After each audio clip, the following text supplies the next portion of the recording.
Behold Caravaggio's Medusa, a severed head caught on a round shield, painted around 1597-98 and now at the Uffizi in Florence. The face isn't petrified, it's explosive. In the instant she meets her killer's gaze in the polished metal, terror ricochets back at us. Oil on canvas laid over a convex wooden shield. The image curves toward the viewer, like a scream pushing into our space. What you're about to see is not a myth at rest, but a moment detonating. Before we dive in, don't forget to like and subscribe. Your support helps us keep creating more educational videos like this one. Move close to the gaping mouth.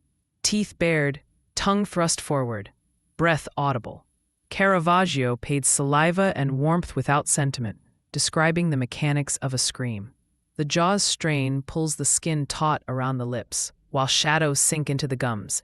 It's anatomy in crisis. That angled tongue is a compositional arrow, driving sound outward toward us. You can practically feel the air pressure of the cry, a sonic blast that breaks the boundary of the painted shield. Above the brow, serpents coil and spark with life. Each scale catches a needle of light. Each body tangles like live wire. Caravaggio doesn't stylize these snakes.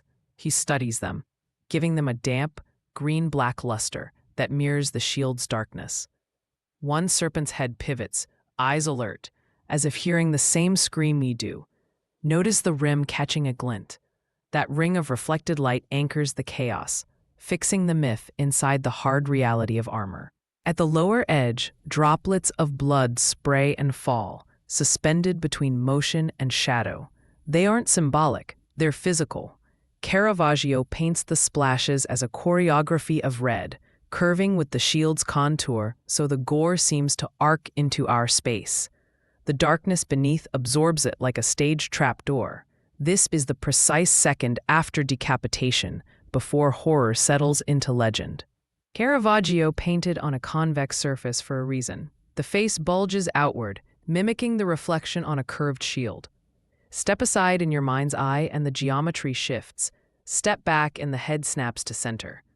This is illusion as theater, asking us to play the role of Perseus, lifting the trophy and watching it come alive. The mythology is familiar. Perseus defeats Medusa by turning her own gaze against her. Caravaggio adds a twist. Many scholars believe he used his own features as Medusa's, a self-portrait at the climax of fear.